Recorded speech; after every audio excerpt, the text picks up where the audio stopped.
बहुत समय पहले की बात है। एक गांव के नजदीक साधु रहता था। उस साधु के कोई संतान नहीं थी। उसकी बड़ी इच्छा थी कि कम से कम एक संतान उनके यहाँ जरूर हो। एक दिन साधु जब तपस्या में लीन था, तभी एक चूहिया उसके ऊपर गिर गिर गई। साधु ने उस चूहिया को घर ले जाने का निश्चय किया, लेकिन उससे पहले उसने उसे एक लड़की में बदल दिया। उस लड़की को देखकर साधु की पत्नी ने पूछा, कौन है? इसे कहाँ से लाए हो? साधु ने पत्नी को पूरी बात बताई। उसकी पत्नी बहुत प्रसन्न हुई और वह बोली, तुमने उसे जीवन दिया है, इसलिए तुम ही उसके पिता हुए। इस तरह मैं भी उसकी माँ हुई। हमारे यहाँ कोई संतान नहीं थी, इसलिए भगवान ने इसे हमारे पास भेजा है। जल्द ही वह बच्ची एक सुंदर युवती बन गई। जब वह 16 साल की हुई तो साधु और उसकी पत्नी ने उसका विवाह करने का निश्चय किया। साधु ने सूर्य देवता का आह्वान किया। जब सूर्य देवता उसके सामने आए तो साधु किया ने उनसे उसकी बेटी से विवाह करने का अनुरोध। हालांकि लड़की को यह विचार अच्छा नहीं लगा और उसने कह दिया, क्षमा कीजिए, लेकिन मैं सूर्य देवता से विवाह नहीं कर सकती क्योंकि वह बहुत गर्म है। निराश साधु ने सूर्य देवता से कहा कि अब वे ही उसकी लड़की के लिए कोई सुयोग्य वर सुझाएं। सूर्य देवता ने कहा, बादलों के देवता से आपकी लड़की की जोड़ी सही बैठेगी क्योंकि वे ही धूप की गर्मी से उसकी रक्षा कर सकते हैं। साधु ने अब बादल देवता से उसकी लड़की से विवाह करने का अनुरोध किया।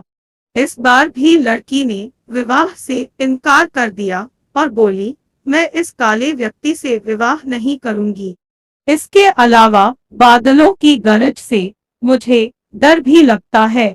साधु फिर से उदास हो गया और उसने बादल देवता से अनुरोध किया कि वे ही कोई सुयोग्य वर सुझाएं। बादल देवता ने कहा, पवन देवता के साथ इसकी जोड़ी अच्छी रहेगी क्योंकि वे आसानी से मुझे उड़ा सकते हैं। साधु ने अब पवन देवता से विवाह का अनुरोध किया। इस बार भी लड़की ने विवाह से इनकार कर दिया और बोली, मैं ऐसे अस्थिर व्यक्ति से विवाह नहीं कर सकती जो हर समय यहाँ वहाँ उड़ता रहता हो। साधु काफी परेशान हो गया। साधु ने पवन देवता से ही कोई सुयोग्य वर सुझाने को कहा। पवन देव ने जवाब दिया, पर्वतों के राजा बहुत मजबूत और स्थिर है। वे बहती हुई हवा को भी आसानी से रोक सकते हैं। उनसे आपकी लड़की की जोड़ी सही बैठेगी।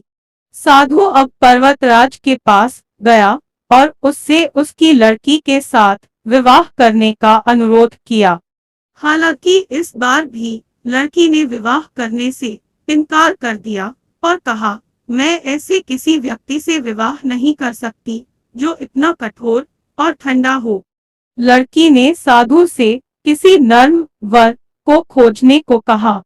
साधु ने पर्वतराज से सलाह मांगी। पर्वतराज ने जवाब दिया, किसी चूहे के साथ ही आपकी लड़की की जोड़ी अच्छी रहेगी क्योंकि वह नर्म भी है और आसानी से किसी पर्वत में भी बिल बना सकता है। इस बार लड़की को वर पसंद आ गया। साधु काफी हैरान हुआ और बोला, भाग्य का खेल कितना निराला है। तुम मेरे पास एक चूहिया के रूप में आई थी और मैंने ही तुम्हें लड़की का रूप दिया था। चूहिया के रूप में जन्म लेने के कारण तुम्हारे भाग्य में चूहे से ही विवाह करना लिखा था और वही हुआ। भाग्य में जो लिखा था वही हुआ। साधु ने फिर से प्रार्थना शुरू कर दी और लड़की को दोबारा चूहिया बना दिया।